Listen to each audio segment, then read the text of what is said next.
بسم اللہ الرحمن الرحیم والصلاة والسلام علی رسولہ الکریم محمد وعلی آلہ وصحبہ اجمعین اما بعد۔ میرے بزرگوں اور دوستوں اور اسلامی بھائیوں اور بہنوں، السلام علیکم ورحمۃ اللہ وبرکاتہ۔ آج کے اس مختصر وقفے میں نفاق کے معنی، مفہوم اور اس کی قسموں سے متعلق کچھ باتیں آپ کے سامنے رکھنا چاہتا ہوں۔ نفاق اعتقادی کی تعریف ہے اسلام کو ظاہر کرنا اور کفر کو چھپائے رکھنا۔ کوئی شخص ظاہری طور پہ مسلمان ہو لیکن اندر سے وہ کافر ہو تو اس کو منافق کہتے ہیں اور اس کام کو نفاق کہتے ہیں۔ منافقین دائرے اسلام سے خارج ہیں، مسلمان نہیں ہیں۔ اللہ تعالیٰ کا فرمان ہے ان المنافقین هم الفاسقون، کہ بے شک منافق لوگ فاسق اور بد کردار ہیں۔ سورہ التوبہ آیت نمبر 67۔ میرے بھائی اور بہنوں، قرآن مجید میں کئی مقامات پر لفظ ریا کا استعمال ہوا ہے۔ ریا کا اصل معنی ہے دکھاوا، لیکن اس کے اندر اس سے مراد نفاق ہے جو کہ سب سے بڑا کفر ہے۔ اللہ تعالیٰ کا فرمان ہے وَالَّذِينَ يُنْفِقُونَ أَمْوَالَهُمْ رِئَاءَ النَّاسِ وَلَا يُؤْمِنُونَ بِاللَّهِ وَلَا بِالْيَوْمِ الْآخِرِ وَمَن يَكُنِ الشَّيْطَانُ لَهُ قَرِينًا فَسَاءَ قَرِينًا۔ اور جو لوگ اپنا مال لوگوں کے دکھاوے کے لیے خرچ کرتے ہیں اور اللہ تعالیٰ پر اور قیامت کے دن پر ایمان نہیں رکھتے، اور جس کا ہم نشین اور ساتھی شیطان ہو وہ بدترین ساتھی ہے۔ سورہ النساء آیت نمبر 38۔ میرے بھائیوں اور بہنوں، ایک دوسری جگہ اللہ تعالیٰ کا فرمان ہے یراؤون الناس وَلَا يَذْكُرُونَ اللَّهَ إِلَّا قَلِيلًا، کہ صرف لوگوں کو دکھاتے ہیں اور یاد الہی تو یوں ہی سی برائے نام کرتے ہیں۔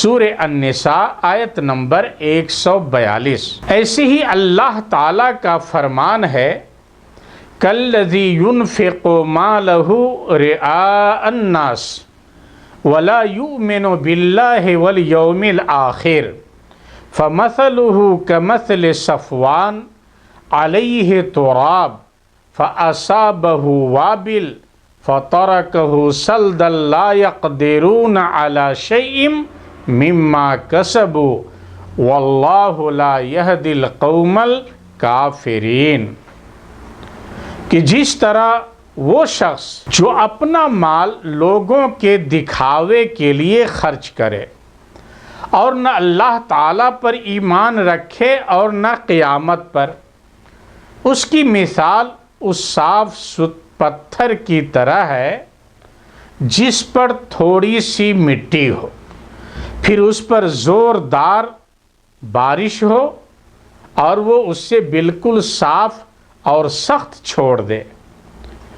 ان ریاکاروں کو اپنی کمائی میں سے کوئی چیز ہاتھ نہیں لگتی اور اللہ تعالیٰ کافر قوم کو سیدھی راہ نہیں دکھاتا۔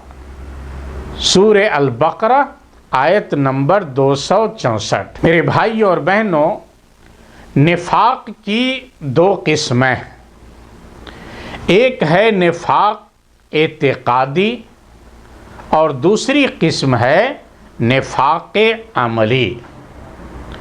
پہلی قسم نفاق اعتقادی، یہی نفاق اکبر ہے جس کا حامل اسلام کا اظہار کرتا ہے مگر اپنے اندر کفر کو چھپائے رکھتا ہے، ظاہری طور پہ مسلمان ہو اور باطنی طور پہ کافر ہو۔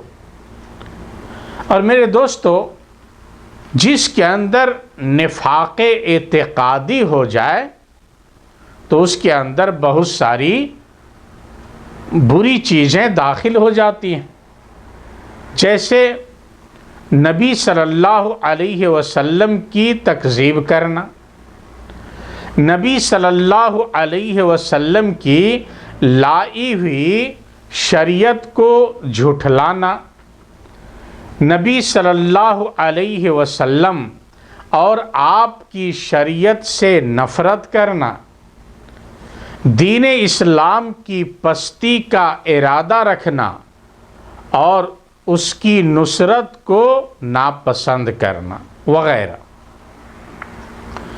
نفاق کی دوسری قسم ہے نفاق عملی، یعنی عمل کے اندر نفاق کی علامت ہونا، ظاہری اور باطنی ایمان رکھتے ہوئے منافقوں جیسا بعض عمل کرنا، اس کو نفاق عملی کہتے ہیں۔ یعنی بندہ ظاہری طور پر بھی پکا مسلمان ہے اور باطنی طور پر بھی وہ مسلمان ہے، لیکن اس کے عمل کے اندر کچھ منافقوں جیسا عمل پایا جاتا ہے، تو نفاق کی یہ قسم دین اسلام سے خارج تو نہیں کرتی ہے، لیکن اصل ایمان میں نقص پیدا کر دیتی ہے۔